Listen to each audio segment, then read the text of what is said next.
രാമായണം എന്ന് പറയുന്നത് ഞാനും നീയും എല്ലാം അടങ്ങുന്ന ഞാൻ. ആ എൻ്റെ ആത്മാവിനെയും എൻ്റെ ശരീരത്തിനെയും മനസ്സിനെയും കൃത്യമായി എങ്ങനെ ഹാൻഡിൽ ചെയ്യണമെന്ന് പറഞ്ഞു തരികയാണ്. അതിൻ്റെ ഗുണം എന്താണ് ഏറ്റവും നമ്മൾക്ക് എടുക്കാൻ സാധിക്കുന്നത്, ഇത്രയും മഹത്തരമായിട്ടുള്ള ഒരു ജ്ഞാനം നമുക്ക് തരികയാണ്. അപ്പോൾ ശ്രീരാമൻ പറയുന്ന കാര്യമുണ്ട്, എന്നോടുള്ള ഭക്തിയാണ് അതിന് ഏറ്റവും വേണ്ടത്. എന്നോടുള്ള ഭക്തി എന്ന് പറയുമ്പോൾ എന്താണ്? ആക്ച്വലി സെൽഫ് ലവ് ആണ്. ഇനി ചോദിക്കൂ, രാമനാണോ ശരി, രാവണനാണോ? അതെ അതെ, നമുക്ക് നിസ്സംശയം പറയാം രാമനാണ് ശരി. കാരണം രാമൻ നമ്മുടെ സബ് കോൺഷ്യസ് മൈൻഡാണ്, നമ്മുടെ സോളുമായിട്ട് കണക്ട് ചെയ്തിരിക്കുന്നത് സബ് കോൺഷ്യസ് മൈൻഡാണ്. അബാക് മീഡിയയിലേക്ക് എല്ലാവർക്കും സ്വാഗതം. ഇന്ന് നമ്മോടൊപ്പം ഉള്ളത് സ്പിരിച്വൽ അനലിസ്റ്റ് ആയിട്ടുള്ള ശില്പ നായരാണ്. ശില്പ, നമസ്കാരം. നമസ്കാരം. രാമായണ മാസമാണ് അല്ലേ? എനിക്ക് തോന്നുന്നു രാമായണം പല ആളുകളും പല രീതിയിലാണ് വ്യാഖ്യാനിക്കാറുള്ളത്. അതിന് ഇങ്ങനെ ക്രിറ്റിസിസം ചെയ്യാറുണ്ട്. അതെന്തിനാണെന്ന് വെച്ചാൽ എനിക്ക് തോന്നുന്നു രാമൻ്റെയും രാവണൻ്റെയും ഒക്കെ കാര്യം പറഞ്ഞിട്ട് ആളുകൾ ക്രിറ്റിസിസം ചെയ്യാറുണ്ട്. എനിക്ക് പലപ്പോഴും തോന്നിയിട്ടുള്ള ഒരു കാര്യമാണ്, അത് പലരിൽ നിന്ന് കേൾക്കുമ്പോഴും പല വ്യത്യസ്തമായിട്ടുള്ള അഭിപ്രായങ്ങളാണ് കിട്ടാറുള്ളതും. ഒരാള് എന്തിനാണ് രാമായണം വായിക്കുന്നത്, അല്ലെങ്കിൽ ഈ രാമായണ മാസത്തിൽ ഈ കർക്കിടകം തന്നെ രാമായണ മാസമായിട്ട് എടുത്തത് എന്താണ്, രാമനാണോ രാവണനാണോ ശരി, ഇതൊക്കെ ഇങ്ങനെ ഒരുപാടുള്ള സംശയങ്ങളാണ്. എനിക്ക് തോന്നുന്നു ശില്പയ്ക്ക് അത് വളരെ ഭംഗിയായിട്ട് തന്നെ പറയാൻ പറ്റും. പറയൂ ശില്പ. ഓക്കെ, രാമായണം എന്ന് പറയുന്നത് ഒരു റിലീജിയസ് ടെക്സ്റ്റ് എന്നുള്ളതിലുപരിയായിട്ട് നമുക്കൊരു സ്പിരിച്വൽ ടെക്സ്റ്റായിട്ട് അല്ലെങ്കിൽ ഒരു സൈക്കോളജിക്കൽ ടെക്സ്റ്റായിട്ട് കൺസിഡർ ചെയ്യാം എന്നുള്ളതാണ്. ഇതിൻ്റെ ഒരു തുടക്കത്തിലേക്ക് നമുക്ക് വരാം. രാമായണം രചിക്കപ്പെട്ടിട്ടുള്ള ആദ്യ കവിയായിട്ടുള്ള വാൽമീകിയിലേക്ക്. അപ്പോൾ ഇദ്ദേഹത്തിൻ്റെ ആക്ച്വലി ഒരു സ്പിരിച്വൽ ജേർണി, ആ ജേർണിയിൽ നിന്നുണ്ടായിട്ടുള്ള എൻലൈറ്റ്മെൻറ്റ്സ്, ആ അറിവുകളാണ് അദ്ദേഹം ഒരു കാവ്യരൂപത്തിൽ രാമായണമായിട്ട് എഴുതി തന്നിട്ടുള്ളത്. അപ്പോൾ ഇത് ഏതൊരു വ്യക്തിയെയും പോലെ സ്പിരിച്വൽ അവേക്കനിങ് സംഭവിച്ചു കഴിഞ്ഞാൽ, ഉദാഹരണത്തിന് ഇപ്പം ബുദ്ധ ഭഗവാൻ സ്പിരിച്വൽ അവേക്കനിങ് ഉണ്ടായി, ആ അറിവുകൾ മറ്റുള്ളവരിലേക്ക് കൊടുക്കാനായിട്ട് ശ്രമിച്ചു. പല വ്യക്തികൾക്കും ആ ഒരു സ്പിരിച്വൽ എൻലൈറ്റ്മെൻറ്റ് ഉണ്ടായി കഴിഞ്ഞാൽ ആ അറിവ് ഏതെങ്കിലുമൊക്കെ ഒരു രൂപത്തിൽ ആൾക്കാരിലേക്ക് എത്തിക്കാനായിട്ട് ശ്രമിക്കാറുണ്ട്. അപ്പോൾ രാമായണം അതുപോലെ ഒരു വ്യക്തിയുടെ ഒരു സ്പിരിച്വൽ എൻലൈറ്റ്മെൻറ്റിൽ നിന്നുണ്ടായിട്ടുള്ള അറിവുകളാണ് രാമായണത്തിൻ്റെ രൂപത്തിൽ, ഒരു കഥയുടെ രൂപത്തിൽ തന്നിട്ടുള്ളത്. അപ്പോൾ ഇത് മിഥോളജി ആയിട്ട് നമ്മൾ കൺസിഡർ ചെയ്യുന്നുണ്ട്. ഇത് നടന്നിട്ടുള്ളതാണോ, അല്ലെങ്കിൽ അതിലേക്കൊന്നും നമ്മൾ കൂടുതൽ കടക്കാതെ, അതായത് ഒരു വ്യക്തി അതിൻ്റെ ഗുണം എന്താണ് ഏറ്റവും നമ്മൾക്ക് എടുക്കാൻ സാധിക്കുന്നത്, ഇത്രയും മഹത്തരമായിട്ടുള്ള ഒരു ജ്ഞാനം നമുക്ക് തരികയാണ്. അപ്പോൾ അതിലെന്താണ് അതിൻ്റെ പോസിറ്റീവ് എന്ന് കണ്ടെത്താൻ ഒരു വ്യക്തിക്ക് കഴിഞ്ഞാൽ അയാളുടെ ഒരു എൻലൈറ്റ്മെൻറ്റ് പ്രോസസ്സിൽ, എൻലൈറ്റ്മെൻറ്റ് എന്ന് പറയുമ്പോൾ അത് വളരെയധികം സ്പിരിച്വലായി പോവും. സ്പിരിച്വൽ ആക്കാതെ നമ്മളുടെ ഡേ ടു ഡേ ലൈഫിൽ നമുക്ക് സാറ്റിസ്ഫൈഡ് ആയിട്ട്, സന്തോഷമായിട്ട്, സക്സസ്ഫുള്ളായിട്ട് ജീവിക്കാൻ വേണ്ട ഒരു മൈൻഡ് പവർ ഉണ്ടല്ലോ, ഒരു നോളജ് ഉണ്ടല്ലോ, ഒരു വിസ്ഡം, അത് നമുക്ക് ഈ ഒരു പുസ്തകം വായിക്കുന്നതിലൂടെ ലഭിക്കും എന്നുള്ളതാണ്. എന്തായാലും നമ്മൾ ആദ്യമായിട്ടൊക്കെ രാമായണം വായിച്ചു തുടങ്ങുമ്പം, ആദ്യം എന്നല്ല, നമ്മൾ ഓരോ വർഷവും പല വർഷങ്ങളിലായിട്ടൊരു വ്യക്തി ഇത് വായിച്ചുകൊണ്ടിരിക്കുമ്പോൾ നമുക്ക് ആദ്യം കിട്ടുന്ന ഒരു നോളജ് സ്പിരിച്വൽ എൻലൈറ്റ്മെൻ്റ് ഒന്നും ആയിരിക്കില്ല. നമുക്ക് മനസ്സിലാവുക എങ്ങനെയാണ് ഒരു മകൻ അച്ഛനോട് പെരുമാറേണ്ടത്, ഒരു ഭാര്യ ഭർത്താവിനോട് പെരുമാറേണ്ടത്, പേരൻസ് എങ്ങനെയാണ് മക്കളോട്, എങ്ങനെയാണ് നമുക്ക് സാമൂഹികമായിട്ട് ധാർമ്മികമായിട്ട് ഇടപെടാനൊക്കെ സാധിക്കുക എന്നുള്ള ഒരു ലൈഫ് സ്റ്റൈലിനെ കുറിച്ചൊക്കെ ആയിരിക്കും നമുക്ക് ആദ്യമൊക്കെ മനസ്സിലാവുക.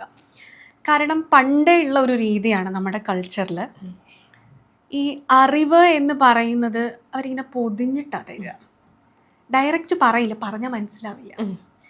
അപ്പോൾ ഇവർ കഥയിലൂടെയും, അത് കുറച്ച് വിവരമുള്ളവർ അതിനെ ഡീകോഡ് ചെയ്തങ്ങ് എടുക്കും. പക്ഷെ അത് കുറച്ച് ബുദ്ധി ഉണ്ടായി എന്നുള്ളത് കൊണ്ടും നമുക്കത് ഡീകോഡ് ചെയ്യാൻ പറ്റില്ല. ആ വ്യക്തിക്ക് അതിനൊരു സമയമാവണം, അവനൊരു തിരിച്ചറിവിനുള്ള ഒരു സമയമാവണം. അപ്പോഴാണ് അവനത് തിരിച്ചറിയുക. അപ്പോൾ ഇങ്ങനെ നമ്മൾ പല വർഷങ്ങളിൽ ഒരു വ്യക്തി വായിക്കുന്നു, രാമായണം മനസ്സിലാക്കുന്നു, കഥയായിട്ട് മനസ്സിലാക്കുന്നു, ചോദ്യങ്ങളാണ്, രാമൻ ചെയ്തത് ശരിയാണോ, രാവണനാണോ ശരി. എന്നാൽ ഇതിൻ്റെ ഒരു കോർ അന്തസത്തയിലേക്ക് നമ്മൾ കടക്കുമ്പോൾ രാമായണം എന്ന് പറയുന്നത് ഒരു വ്യക്തിയുടെ ഒറ്റ ഒരു വ്യക്തി, അതായത് നമ്മൾ അടങ്ങുന്ന എല്ലാ വ്യക്തികളും, ഞാൻ എന്ന് പറയാം, ഞാനും നീയും എല്ലാം അടങ്ങുന്ന ഞാൻ, ആ എൻ്റെ ആത്മാവിനെയും എൻ്റെ ശരീരത്തിനെയും മനസ്സിനെയും കൃത്യമായി എങ്ങനെ ഹാൻഡിൽ ചെയ്യണമെന്ന് പറഞ്ഞു തരികയാണ് ചെയ്യുന്നത്. ശ്രീരാമൻ നമ്മളുടെ സബ് കോൺഷ്യസ് മൈൻഡിനെയാണ് ഡിനോട്ട് ചെയ്യുന്നത്. രാമ എന്നുള്ള പദത്തിൻ്റെ അർത്ഥം രാമ. ഇപ്പം രാ എന്ന് പറയുന്ന സംസ്കൃത അക്ഷരം, അതിൻ്റെ അർത്ഥം പ്രസരിപ്പുള്ള. മ എന്ന് പറഞ്ഞാൽ ഞാൻ. നമ്മൾ രാമ എന്ന് ഉച്ചരിക്കുമ്പോൾ എന്താ നമ്മൾ പറഞ്ഞുകൊണ്ടിരിക്കുന്നത്? പ്രസരിപ്പുള്ള ഞാൻ. അപ്പോൾ നമ്മൾ എന്താണോ കണ്ടിന്യൂസ് ആയിട്ട് പറഞ്ഞുകൊണ്ടിരിക്കുന്നത് നമ്മൾ അതായി തീരും, അല്ലെങ്കിൽ നമ്മൾ അതന്നെയാണ് മാനിഫെസ്റ്റ് ചെയ്യുന്നത്. നമ്മൾ എന്ത് എനർജിയാണ് കൊടുക്കുന്നത് ഇതാണ് നമ്മുടെ ലൈഫിലേക്ക് നമ്മൾ അട്രാക്ട് ചെയ്തുകൊണ്ടിരിക്കുക. അപ്പോൾ പ്രസരിപ്പുള്ള ഞാൻ എന്നുള്ളതാണ് രാമ ജപിക്കുമ്പോൾ നമ്മളിൽ ഉണ്ടായി വരുന്ന പ്രഭാവം. ഓക്കെ, ഇല്ലാണ്ട് നമ്മൾ രാമനെ എന്താ പറയാ പ്രാർത്ഥിക്കുന്നതല്ല, അത് ഒരു സങ്കല്പം ഉണ്ടല്ലോ. കാര്യം പഴയ കാലത്ത് നമുക്കറിയില്ല എത്ര ആൾക്കാർ എഡ്യൂക്കേറ്റഡ് ആണ്, ഇതൊക്കെ പറഞ്ഞു കൊടുത്താൽ മനസ്സിലാകും. ഇനി എഡ്യൂക്കേഷനും വിസ്ഡവും തമ്മിലും വ്യത്യാസമുണ്ട്. വളരെയധികം എഡ്യൂക്കേറ്റഡ് ആയിട്ടുള്ള ഒരു വ്യക്തിക്കും ആത്മജ്ഞാനം ഉണ്ടാവണമെന്നില്ല. അപ്പോൾ ആ ആത്മജ്ഞാനത്തിലേക്ക് എത്താതെ ഈ ഒരു കാര്യം നമ്മൾ ആ വ്യക്തിയോട് പറഞ്ഞു കൊടുത്താൽ അവർക്ക് ഉൾക്കൊള്ളാൻ പറ്റില്ല. അതായത് അത് അവൻ അനുഭവിച്ചിട്ടുള്ള കാര്യമാണ്. അവൻ അനുഭവിച്ച കാര്യം വേറൊരു വ്യക്തിയോട് പറയുമ്പോൾ അത് എത്ര അളവിൽ അത് ഉൾക്കൊള്ളാൻ സാധിക്കും അല്ലേ? അവർ നിൽക്കുന്ന ഡയമെൻഷനിലേ അവർക്ക് ചിന്തിക്കാൻ പറ്റുള്ളൂ. മനുഷ്യൻ അങ്ങനെയാണ്. ഇപ്പം നമുക്ക് 11 ഡയമെൻഷൻസ് പ്ലസ് ഉണ്ട്, പക്ഷെ നമ്മൾ കാണുന്നത് എന്താണ്? നമ്മൾ 3 ഡയമെൻഷൻസ് മാത്രമേ നമ്മൾ അനുഭവിക്കുന്നുള്ളൂ. മനുഷ്യനെ അങ്ങനെയാണ് ഉണ്ടാക്കിയിട്ടുള്ളത്. അപ്പം എന്ന് പറയുന്നത് പോലെ ഈ രാമായണത്തിൻ്റെ ഒരു കഥാരൂപത്തിൽ തന്നിരിക്കുന്നത് ഈ ആത്മജ്ഞാനത്തെക്കുറിച്ചുള്ളതാണ്. അപ്പം നമ്മൾ സൈക്കോളജിക്കലി എടുത്തു കഴിഞ്ഞാൽ എന്താണ്? രാമൻ എന്ന് പറയുന്നത് നമ്മളുടെ സബ് കോൺഷ്യസ് മൈൻഡാണ്. ലക്ഷ്മണൻ എന്ന് പറയുന്നത് കോൺഷ്യസ് മൈൻഡാണ്, അവെയർനെസ് ആണ്, ബോധപൂർവം നമ്മൾ ചെയ്യുന്ന കാര്യങ്ങളാണ്. സീത എന്ന് പറയുന്നത് സോളാണ്, ആത്മാവാണ്. അതുകൊണ്ടാണ് എപ്പോഴും ഇത് മൂന്നും തമ്മിൽ സെപ്പറേഷൻ ഉണ്ടാകാതെയാണ്. ഇത് സെപ്പറേഷൻ എപ്പോൾ ഉണ്ടാകുന്നോ അവിടെയൊക്കെ ഒരു യുദ്ധഭീതിയാണ്, അല്ലെങ്കിൽ ഒരു ദുരന്ത ഭീതിയാണ് അവിടെ വരുന്നത് അല്ലേ? അപ്പോൾ നമ്മളുടെ സബ് കോൺഷ്യസ് മൈൻഡിലേക്ക് നമ്മൾ നോക്കുക എന്നുള്ളതിനെ ഡിനോട്ട് ചെയ്യുന്നു. ലക്ഷ്മണനെ ഉപദേശിക്കുന്ന ഒരു ഭാഗമൊക്കെ ഉണ്ട് അവിടെ, ലക്ഷ്മണോപദേശമൊക്കെ. അതിൽ ലക്ഷ്മണൻ ചോദിക്കുന്ന ചോദ്യമുണ്ട്. അതായത്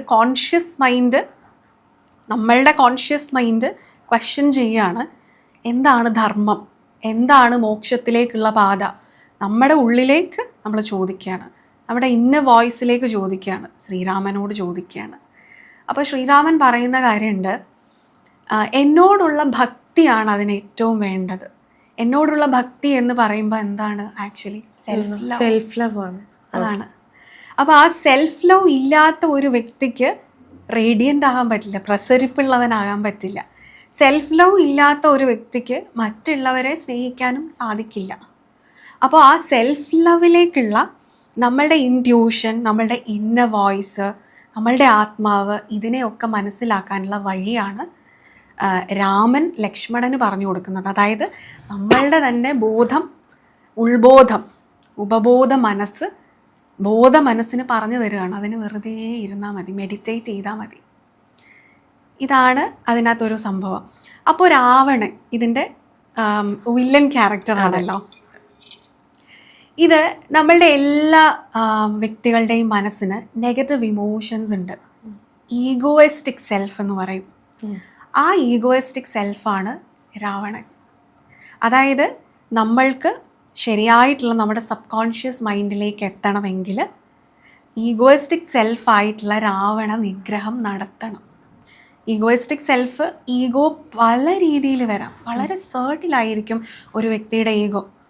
അത് മനസ്സിലാക്കിയെടുക്കാൻ കുറച്ച് ബുദ്ധിമുട്ടാണ്. നെഗറ്റീവ് ഇമോഷൻസ് എല്ലാം നമുക്ക് ഇമ്പൾസീവായിട്ട് ഡിസിഷൻസ് എടുക്കുക, നമുക്ക് ക്രോധം ഉണ്ടാവുക, ദേഷ്യമൊക്കെ മനുഷ്യൻ്റെ ഒരു ഡെസിഷൻ മേക്കിങ്ങിനെ ബാധിക്കും അല്ലേ? അപ്പം നമ്മൾ രാമായണത്തിൽ തന്നെ ഈ രാവണൻ്റെയും ശ്രീരാമൻ്റെയും ബർത്ത് ചാർട്ട് ഉണ്ട്, രാശി ചാർട്ട് പറയുന്നത്. അത് വളരെ ഇൻട്രസ്റ്റിംഗ് ആണ്. ഇത് രണ്ടുപേരുടെയും സെയിം ആയിട്ടാണ് പറയുക. അതായത് പ്ലാനറ്ററി പൊസിഷൻസ് എല്ലാം രണ്ടുപേരുടെയും സിമിലർ. വ്യത്യാസം എവിടെയാണെന്ന് വെച്ചാൽ ലഗ്നത്തിലാണ് വ്യത്യാസം, നക്ഷത്രത്തിൽ വ്യത്യാസമുണ്ട്. അതായത് ശ്രീരാമൻ പുണർദം നക്ഷത്രമാണ്, കർക്കിടകമാണ് ലഗ്നം വരുന്നത്. രാവണന് വരുന്നത് ചിത്തിര നക്ഷത്രം, അവിടെ വരുന്നത് തുലാം ലഗ്നമാണ്. ലഗ്നത്തിൽ ശനി ഉണ്ട് രാവണന്, അപ്പൊ ആ ശനിയുടേതായിട്ടുള്ള ഗുണങ്ങളും ഉണ്ടാവും. അതുപോലെ ശ്രീരാമന് വ്യാഴമാണ് ലഗ്നത്തിൽ വരുന്നത്, ഉച്ചത്തിലാണ് വ്യാഴം രണ്ടുപേർക്കും നിൽക്കുന്നത്, രാവണനും അതെ. അതുകൊണ്ട് രാവണനെ അങ്ങനെ കുറഞ്ഞ ആളായിട്ട് കാണാൻ പറ്റില്ല. ഈ രാവണന്റെ ഗുണങ്ങൾ എന്ന് പറഞ്ഞപ്പോഴേക്കും ഇപ്പോൾ ശനിയുടേതായിട്ടുള്ള ഗുണങ്ങൾ ഉണ്ട് എന്ന് പറഞ്ഞില്ലേ, അപ്പോൾ ഈ രാവണന്റെ ഗുണങ്ങൾ എന്തൊക്കെയായിരുന്നു?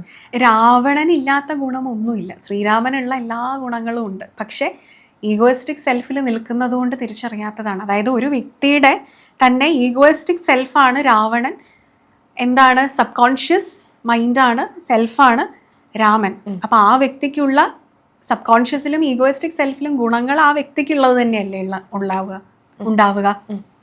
പക്ഷെ എന്തുകൊണ്ടാണ് രാവണനെ നെഗറ്റീവ് ഷെയ്ഡിൽ വെക്കുന്നത്? കാരണം എല്ലാം ഉണ്ടായിട്ടും അങ്ങനെ നിന്നാൽ പരാജയപ്പെടും അത് എന്ന് മനസ്സിലാക്കി തരാണ്. ബുദ്ധിയിൽ രാവണനെ തോൽപ്പിക്കാൻ ഒന്നും ആരുമില്ല, അഗ്രഗണ്യനാണ്. അതുപോലെ വീണ വാദ്യങ്ങളൊക്കെ ഉണ്ടാക്കിയിട്ടുള്ളത് ശിവഭക്തനായിരുന്നു. അതെ.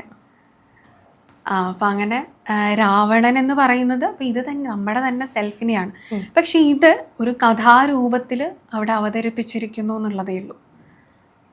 ഇതാണ്. അപ്പോ ഇനി ചോദിക്കൂ, രാമനാണോ ശരി, രാവണനാണോ? അതെ അതെ, നമുക്ക് നിസ്സംശയം പറയാം രാമനാണ് ശരി. കാരണം രാമൻ നമ്മുടെ സബ് കോൺഷ്യസ് മൈൻഡാണ്, നമ്മുടെ സോളുമായിട്ട് കണക്ട് ചെയ്തിരിക്കുന്നത് സബ് കോൺഷ്യസ് മൈൻഡാണ്.